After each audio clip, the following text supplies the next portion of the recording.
Mahama aba ena enumpe 5 days ipe. Mahama ho afuno Otumfour. Tio Mahama nanu ya no oba 1 week impo onyaye. Mahama ho afuno Otumfour amene Otumfour kire say an ontime mfa asantin puntuo enhye ye mpanimfo nsa biem on trust wo mo nanso under Akufo-Addo 8 years on trust no. Believe you me say sasem we ya Otumfour eken senke Akufo-Addo na eye mampani anka on kanda, and this is believe you and I on say ya na ye kana say asantifo binom eye overly emotional kam wasem wa masa enye wonko na wa asantini na tie mi ha ya na say Otumfour bo sabra we na say wo kasa na say wo anye careful ubedi na tem, because this is broad daylight hypocrisy. Ye kan nyachum na ye ka ho asem na eni Yeda munyina asese bre no do nyina munya adaje na mohwe enne so yeda foforo twede mpo Nyankopon de amaye eno nti yatena se niema ye besua no efa ye yiro sante hene ko be refi asante kotokwa hene Otumfour se tutu otoso mienu na wotwetwe mu no ne World Bank mpanyufo ehie mu no mu hie mu no de nsem bi eto won ni mu na nsem ne sanze mpanyin nsem ne ane ye kaje bi ni ntino di wakan ye beto abontene efa eye ne mpuntu dwuma hodo a won eye no wasantema mu no ene wode to won ni mu se ompese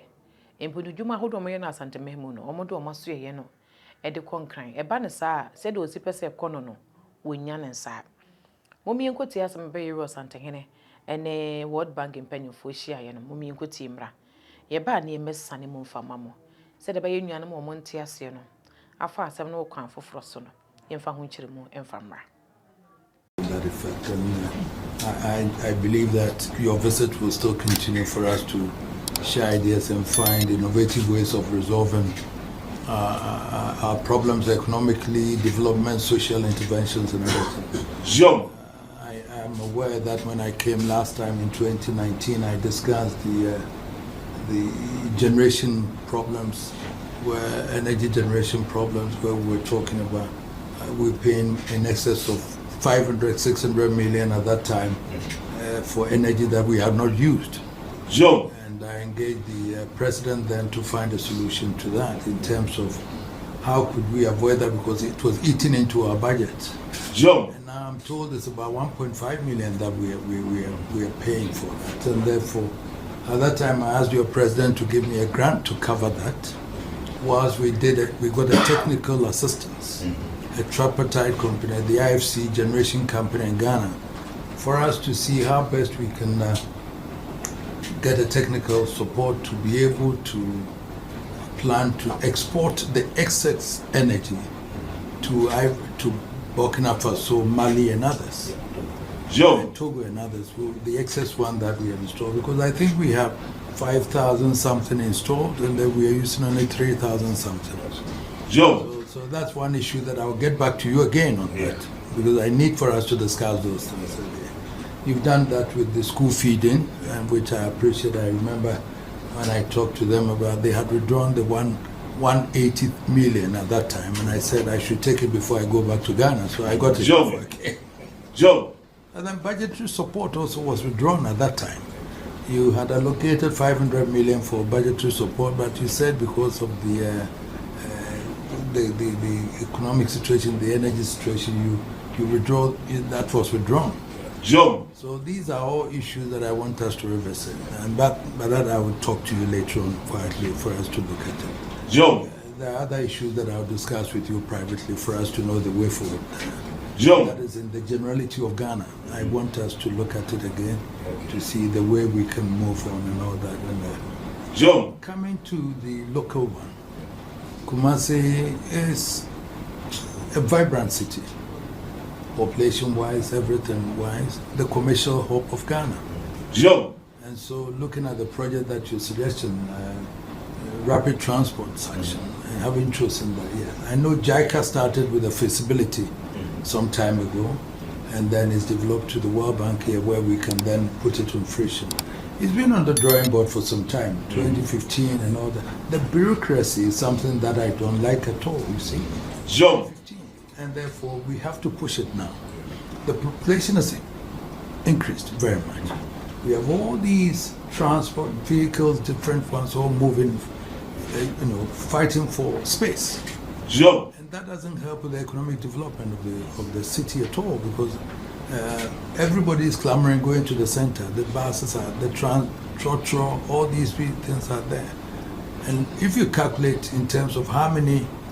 hours that it costs to do business, Sure. in terms of diesel, petrol, and all those things, you find that it's costing the economy so much that it's something that we may have to look at. And then the employment that it creates also, Sure. in relation to having a rapid transportation. The 28-kilometer one from Ejuso down to a Buakwa section, for example, if we could have that rapid transport and the movement of goods, passengers and everything, Sure. and then the ease with which we can do business together, it's something that we may have to look at seriously. I don't know what is the country director can tell. I don't know what has delayed this, but the project office, we should own it. It should be here. The project shouldn't be running from Accra when you have a project in Kumasi. The project unit should be here, and the project coordinator must also be resident here, Sure. so that at least the stakeholders, the district assemblies, that would be able to coordinate with them to know how it goes. So these are issues that I want us to look at properly to bring it to fruition. Because if we don't do that, I've always said that it takes time for the World Bank to take a decision. Bureaucracy, going to the desk of this one, approving and all that. But this one, we know the reason why we need that. Sure. Therefore, why can't we implement it? 2025 is about 10 years we've been talking about this. If we had done it earlier, it would have helped with the economy, it would have helped with employment. We have the available human resources. All these young ones are all university graduates and others here. Sure. We have the Ghanaian University producing all these students and all those things. So, in terms of development, if we have the infrastructure, then everything will be fine. I cannot depend on the politicians for my development. I don't want to depend on them. So let's have a social contract, and then we do it. Sure. So, President, so this is something that I want us to look closely and then do it. I don't know the team, but I want to meet the team after they've left, so I know who are working on this rapid transport thing, so that we can take it up further. And then, if I have to go to the Accra office for them to take you to Washington to defend, then we look at it and do it properly. Sure. So, President, I hope when you go back, you allocate some money for that, so we know, so the country director can do it for us. Sure. I thank you for this visit, but we continue further with other discussions Sure. for us to. Thank you so very much. And some no near Kwakuti Ediabano. Or my chichere no wohum. Or my be anchichere and a fapim pano ya nejina in Puntujuma Hodoso. Infrastructure development. And no nema or mine a anymore. And no administratively no. A buying who say. So no kwate a year and crying, and I say, or mine ahim krumua. On to me, any development I would want to infantry baby and fa inshia. And ministries I would buy, Any who could hear say, said the bay rural development and integrating the unit so bit me a cost on internet, any rural development and integration. Local people, no so a benya development I want to hear an internet. Yenfa local government, local governance, no yenfa me womo. And until any creations of municipal and metropolitan assemblies, a bayano. Said the bayer honor no muso baya buying ketua. Our more ever share development a hodua, a becoso, a municipal area, and offenses metropolitan and offensive district assemblies nimono. And until every quarter. Sika efra bemu eba honoma wo mo hwe ede development ahodo esanse mpanyin se wone amanfo te anase wuti kuromu a na kuro ne yade a uhu aduru a wode besa eye yade na kuro no eyade no enti nananom anase mpanyinfo create sa ayi ni nyina sectors nyina to bring development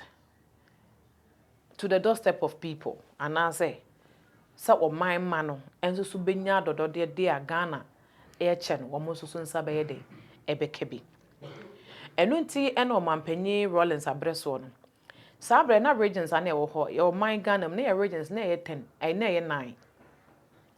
omampanyi Rollins ba no hu say upper region ho no ehia nchemum eno nti no de northern region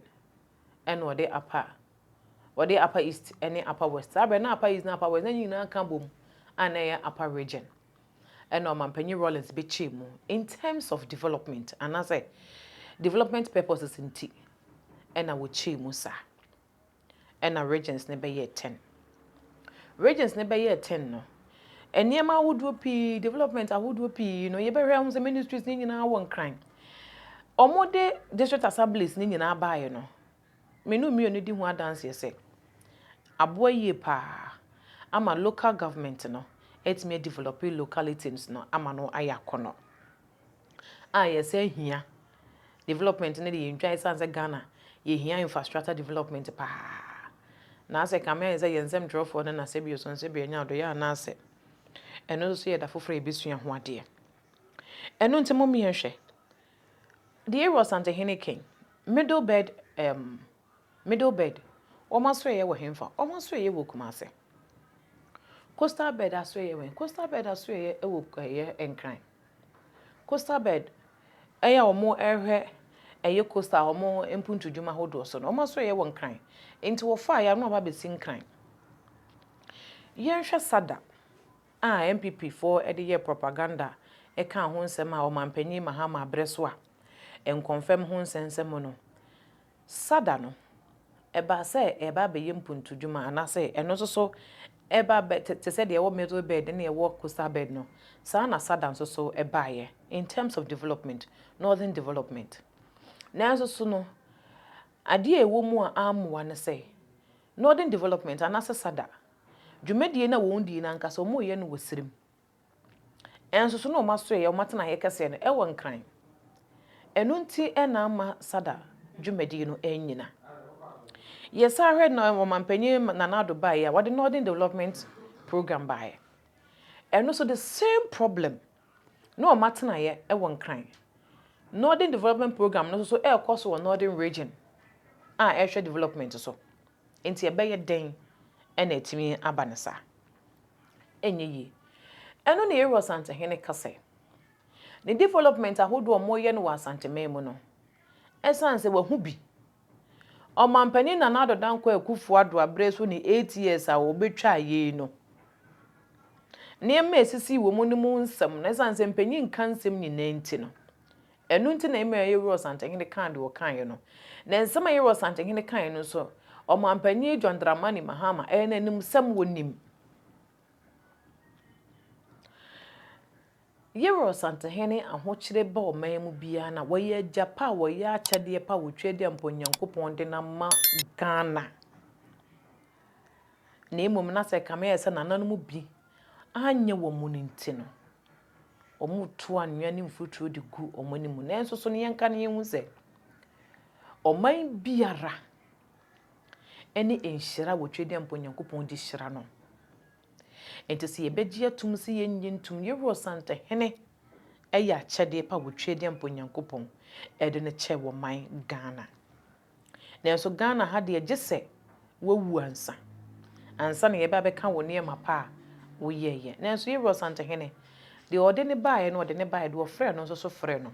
se de ode Yero Mahama His Excellency Dramani Mahama de ode ne baaye ene de ofre no so frɛ no nti no enti nyankopon ma ne nkwatenten wotena se emma enne Ghana fo no mo kase eye Dramani Mahama wonye papa no woyese ne enne yesa de ne bo animonyam sha ekode ma no ne seso bi nsi Ghana hano moda eya adusua omampanyi Dramani Mahama ma ne maye tosumienu no obaye eya adusua ene sese yesua no oman Ghana mu no da ye hu se nipa bi so de na wo kasa enam se wo kasa kase ne ntini san nipa no do kasa pi no ene ye fa ne se wo ye kukuduru fa wo di no kure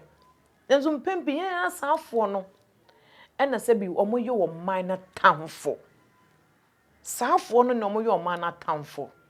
Omunni nhyehyɛ omunni nhyehyɛ pa ne niema pa biara eni akoma pa bia de ma oman no. Enso saafo ne nam se mmabunu no na sese wo mo dɔɔso wo memo ne ntino. Omo te saafo no nka omunim se omo mom ene ya adofo de ma oman no. Enam se woto ye kroba wi fi asante kotoko hene. Wo ye agapa de ma oman ne ntino. Ntino wo ye ade a ye wonka no. Ono ankasa nso wonim eda na pa ye mu. Waso wonte su ne serie. De ye kafa no ho nyina nti wonte. Wote na enso so no waton china che emye de mukwa da nase. Ono ayi rosante ni wotena se a na brafo pai no a edem. Enti ono onim. Sa asudi ye de ama no no eye na sade se wo ye de ma. Eho aseda bebe o. Eho aseda mo. Eye na dwuma na ye na sade ye na sudi se wo ye de ma santeman no wo ye de ma Ghana. Development asema na wo ye rosante hene esane empanyi ken. Ubebusa se adenti ena World Bank baye. Oko eye president wa wo wi oba Euro Santehene ho. Omampanyi Mahama ene wo Santehene ehya na mo bi ase. Omampanyi Mahama eba na omoka eye light crisis anase doomsday crisis no ho. Wo kan se bi. Wo se bosia na nka wo kwa akwaje. Every World Bank na nka wo de aba ye doomsday ehaw no wayi afiri kono mokra na. Afofia ntata yeto abeti ana ofiri mo no. Ekwan ne gusu of ba ya wo frɛ o mo kyerɛ sɛ kwan ne gusu yɛ den ɛda hɔ no mo a sika no ne nsa bɛyɛ den ɛbɛka. Ekwan ne ɛda hɔ no kyerɛ sɛ do oni ne tu saa na mo no a oni Euro Santehene ne tu saa na mo no. Ekwan no mo created it to hɔ. Ɛsan sɛ Nana Danko Akufuado wɔne na aban ba yɛmfie wɔtwe ne no. Bosia bia ni honom a omokwaje ye a ba ese omode baba ye adwuma omode di dwuma ese se omode di omode ye omamfanye enu nti ena sika no a na ese se World Bank de ba na wo mu de si dum so ano no ye wo Santehene tena se wo hu se da bi se de na Danko Akufuado ne na aban mu mpanyimfo si esesa film so no so omokofa sika no bo a omuntimi mfanye momyehwa de eye Freeman family wo kan sembi asam na wo kan no awe ho kan sam no ke Euro Santehene kan yi nenke wo sanka wo bɔ modern pepanyin bi a wo tempanyin ase nanka won kyerɛ wo mpanyin sam no nti wo anya ne saa wa asam a wo kan ya awe ho no se na Ahene se Euro Santehene na ye haw de ma wo man eno nti ye ba behwɛ se Euro Santehene wo ye haw de ma wo man anasa wo yi nhyira de ma wo man.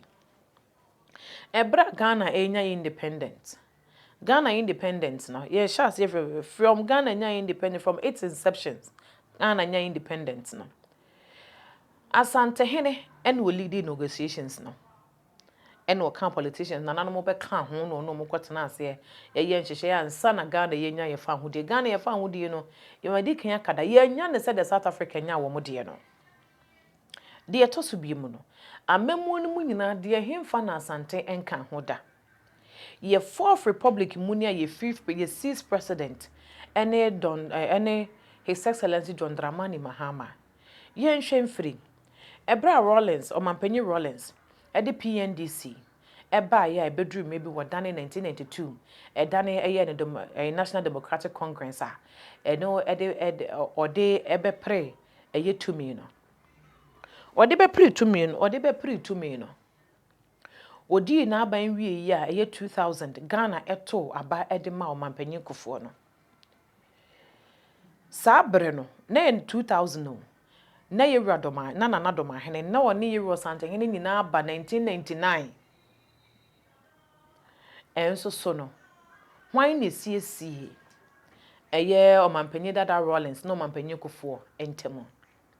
Sabre ni Euro Santehene wanye haw amfa amma Ghana wo hu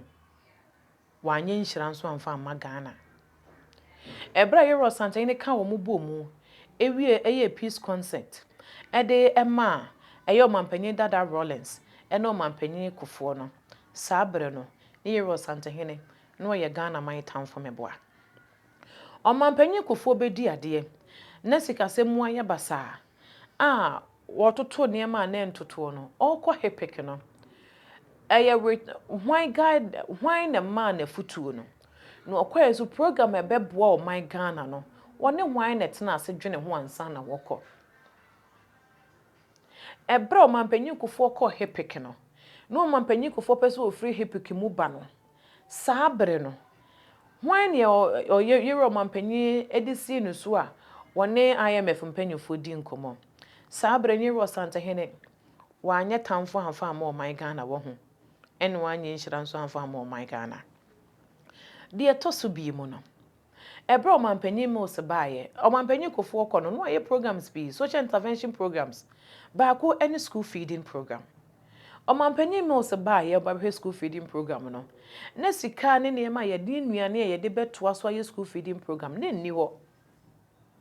grant ahodro a baaye ema o mampanyin mills de to ye school feeding program no sa grant no ene sa negotiations no na free yes na school feeding program na ki betwam enam hwan sa so ena school feeding program baaye ye ro sante hene enti sa be na do ba hene no onye hene wodoma sabre no school feeding program no ya west na school feeding program ni ye ba betwam ade na yana mutimi ya bro hosam sa adai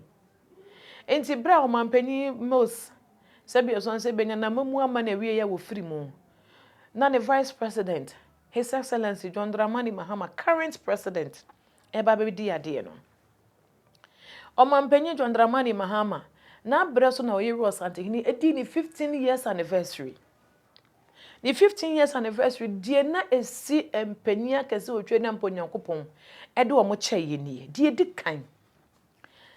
akosomba o mampanyini a wodi kan Dr. Kwame Nkrumah a na eno ni mom ne provide ye light no say population census every 10 years Ghana ye population nyina na enyini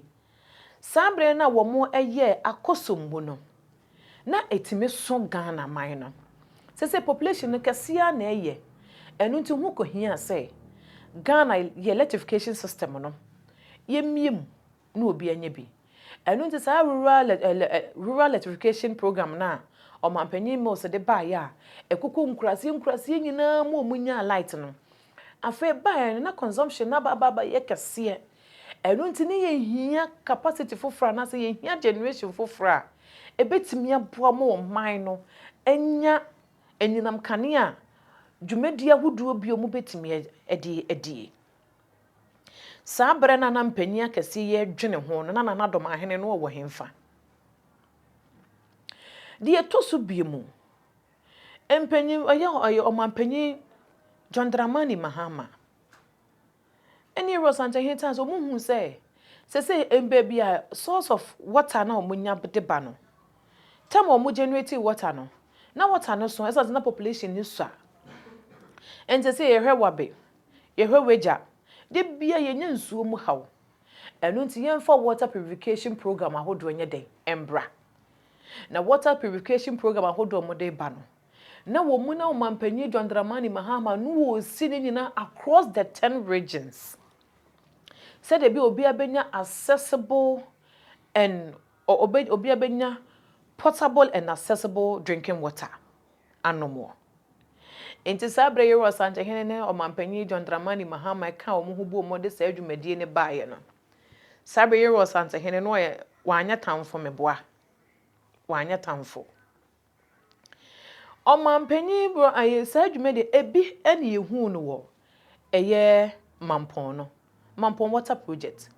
the same project ene yehu bi ewo kumawu no na sa program no na across the 10 regions of Ghana enka sabrin enkenya mamuo ne yetu eye o mampanyi John Dramani Mahama fira konya so a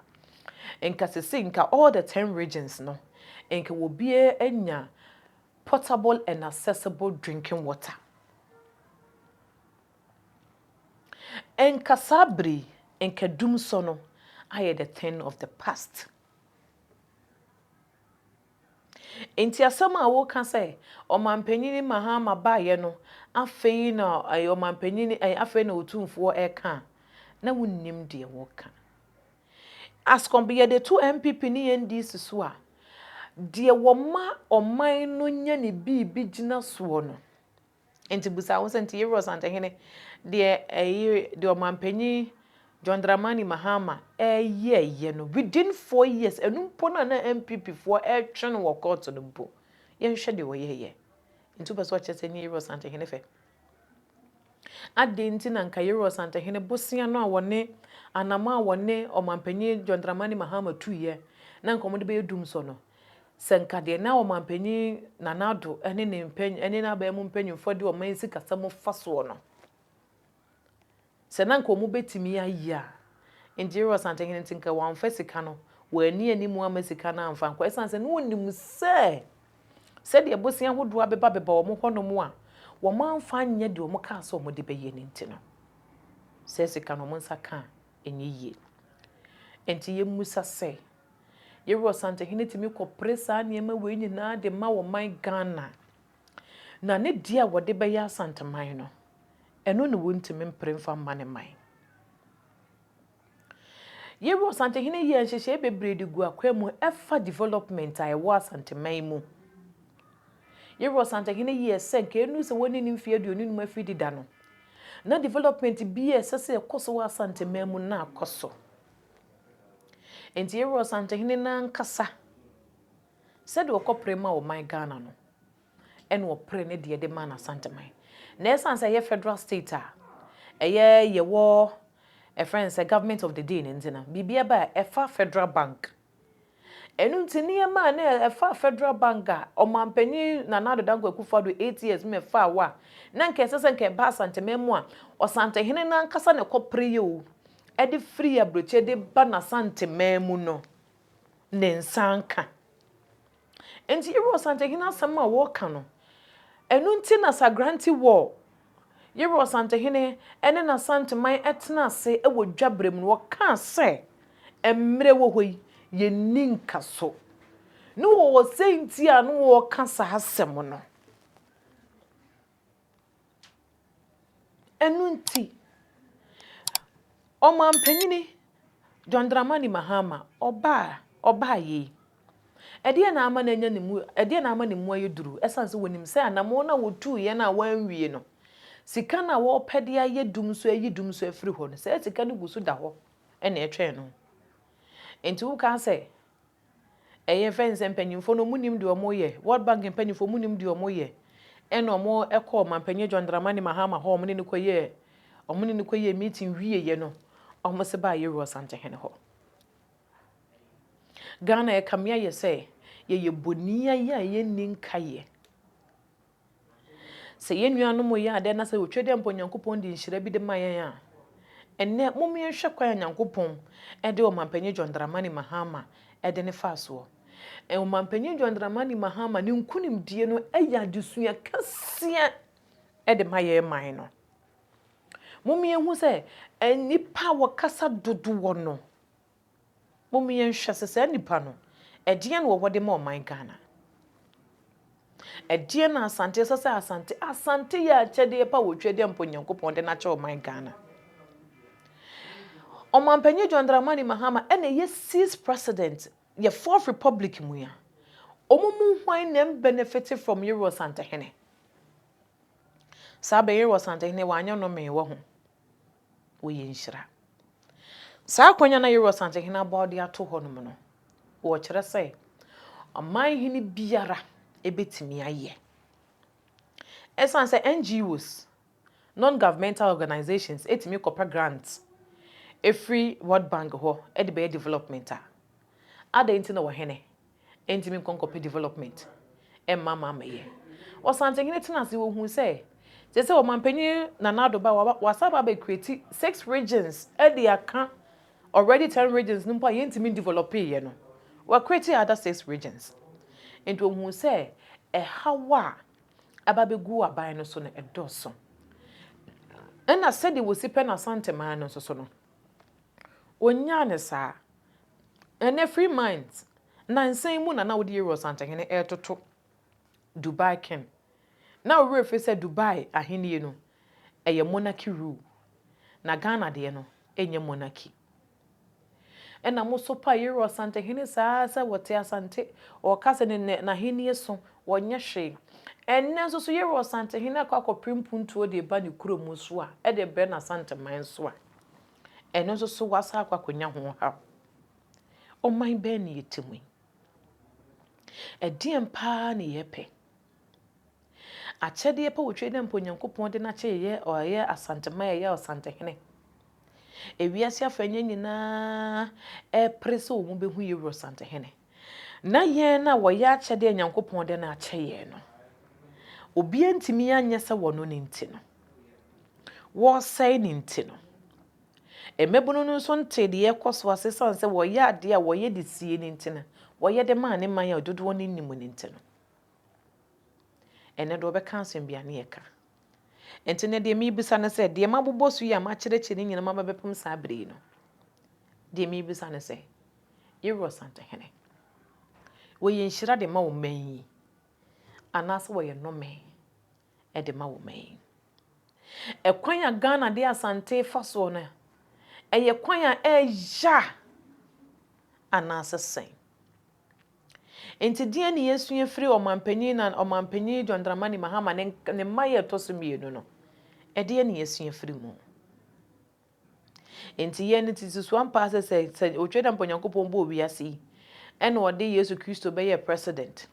ene ode komshani Mohammed be ye vice president pa me busa se yesu ban se Ghana fuwe se de yensi ninkaye se de yesi adane yesu se akokoye yedidi wi ane de anu atwutwuru fom yi enti ye behu no nyankopon gro bo obiase ne mpo Ghana ye kasa nyankopon wa moye yie esan se de ye be yama yi obiase bo bia ye ne nso se nyankopon de akyede ma onu amu wani nso a wo de haw braw e ma wo hu nso ye da haw no ene ahoto no entemu eno nti yero asante hina asem a wo kan ye no ensem ne bi wo honom a ye ntimi nka ne nyina de ye koso emfie wotwe na nadoda nko akufo ado ne MPP aban be di ye oman yi so no ye ntimi nka nsem ne nyinara eno nti ne yaka bi ne ye twa nwura ye den egu bi so no enti yero asante hina wo senti a wo kan de wo kan ye no eno nti se yero asante hina kasa na se bisamu nti ase a eya mo mempanyin a mo timpanyin kasa ase no mo nkyire mo mfa nkyire wo esanse bibia ni hono mo ebakwa ana bibi nso so ensikwa akyede pa wotwe de mponyankopon de na kyeye ene krobia refi asante kotoko hene Otumfour se tutu abebi oba ye no nso so de wabetum nkyene ahye mo kena eno nti se nanano mo hwe asua yero asante hene mo miehwe ne ensua yero asante hene na eno ye hwe ne esua yero asante hene eno na be ma ye mama ya hodo no so nyina ye kese na eno so nyina nso aye den aye fe ene ye hwe se da nanano mo ahya ase o mama wo me ho no so mo miehwe ahemfe ne development ahodo nanano mo ye o mo ewo mu nkrumo enti mo pese mo kyese o mu nyina no se bia so nse be nya do nanado ma hene ye be ma sen wo mo adentira emabudu ade bi wa ya na ehu a aya na mo hu no se no ne beboa mo daache ba wo hwa na wo hwe ne yi a no hu se no mom na ye seye no on so ye da kraman ene se bi so nse bi nya do egina mo antem no me de ma asem besi me din e de Mamme Fauzia otwe da mponyankopon ya adoma ye bese hia ne ya sade adusua foforo e de abremo makramo